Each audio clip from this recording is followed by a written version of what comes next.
Hello बच्चों, चलिए प्रश्न को देखते हैं। प्रश्न है, क्या किसी तत्व की ऑक्सीकरण संख्या एवं संयोजकता का मान समान होता है? तो बच्चों यहाँ पर इस प्रश्न की मुख्य अवधारणा की बात करें। मुख्य अवधारणा,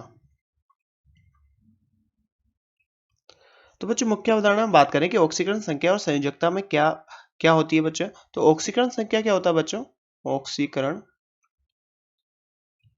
संख्या, तो बच्चों किसी यौगिक में हम बात करें तो किसी यौगिक में परमाणु पर विद्युत ऋणता के अनुसार बच्चों जितना फॉर्मल आवेश आएगा वही क्या होगा बच्चों, वहां पर उसकी ऑक्सीकरण संख्या होगी। पहले हम बात करें ऑक्सीकरण संख्या की, तो यौगिक में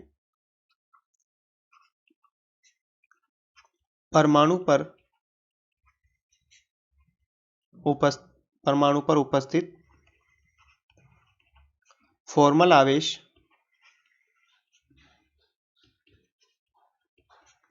ही उसकी ऑक्सीकरण संख्या होती है, ऑक्सीकरण संख्या होगी। तो बच्चों इस तो हम इसको कैसे देखते हैं बच्चों? विद्युत ऋणता में अंतर के कारण, विद्युत ऋणता में अंतर। तो बच्चों अगर विद्युत ऋणता में अंतर होगा तो हम वहां पर साझे के इलेक्ट्रॉन को बांट सकते हैं और उस आधार पर हम वहां पर फॉर्मल आवेश की गणना कर सकते हैं। अब जबकि बात करें बच्चों संयोजकता, क्या होता है संयोजकता? तो बच्चों संयोजकता क्या होता है? किसी परमाणु की बाह्य कक्षा में इलेक्ट्रॉनिक विन्यास में जितने इलेक्ट्रॉन होते हैं वो बच्चों उसकी संयोजकता कहलाती है। तो किसी परमाणु की बाह्य कक्षा में उपस्थित इलेक्ट्रॉन की संख्या उसकी क्या होती है बच्चों? उच्च संयोजकता। तो बच्चों संयोजकता क्या होता है? अगर हम देखें तो बंध में जितने इलेक्ट्रॉन भाग लेते हैं किसी परमाणु के, वो उसकी संयोजकता कहला सकती है बच्चों। एक तो ये हो गया कि हम कह सकते हैं किसी परमाणु की बाह्य कक्षा में उपस्थित सभी इलेक्ट्रॉन क्या बच्चों? उच्च संयोजकता। तो बच्चों ये तो हाईएस्ट उसकी वैलेंसी होगी। तो बच्चों अगर उसने कम यूज की हो, अगर आप मान लीजिए बच्चों नाइट्रोजन की बात करें तो कहीं पर नाइट्रोजन बच्चों -3 में है, कहीं बच्चों +3 में है, कहीं बच्चों +5 में है। तो बच्चों ये सब इसकी संयोजकता है। पर हम कह सकते हैं बच्चों जितने इलेक्ट्रॉन वो लेगा या देगा, तो जितने इलेक्ट्रॉन परमाणु बंध निर्माण में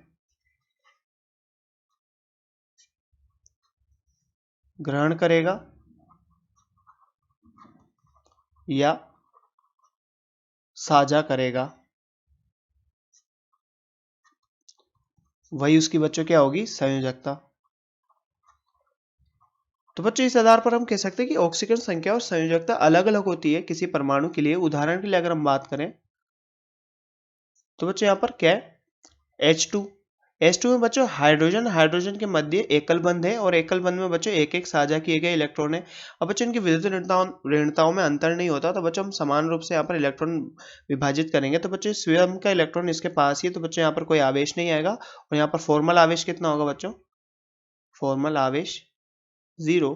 तो बच्चों फॉर्मल आवेश यहाँ पर 0 है, तो फॉर्मल आवेश 0 होगा तो यहाँ पर इसकी ऑक्सीकरण संख्या भी क्या होगी? 0। ऑक्सीकरण संख्या 0। जबकि बात करें बच्चों हाइड्रोजन की संयोजकता की, तो इसका इलेक्ट्रॉनिक विन्यास बच्चों 1s1 होता है। तो इसकी संयोजकता क्या हो सकती है? -1 और +1 दोनों इसकी संयोजकता हो सकती है। जबकि बच्चों यहाँ पर इसकी ऑक्सीजन संख्या क्या है? 0।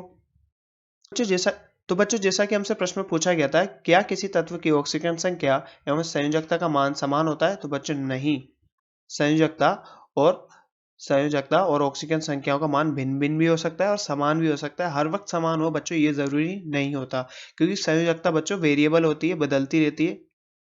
तो बच्चों किसी एक परमाणु की विभिन्न प्रकार की संयोजकता हो सकती है, जैसे -3 +3 +5, और ऑक्सीजन संख्या भी बच्चों विभिन्न प्रकार की हो सकती है। तो बच्चों ये दोनों समान नहीं होते। तो बच्चों आशा करते हैं आपको प्रश्न समझ में आया होगा। धन्यवाद।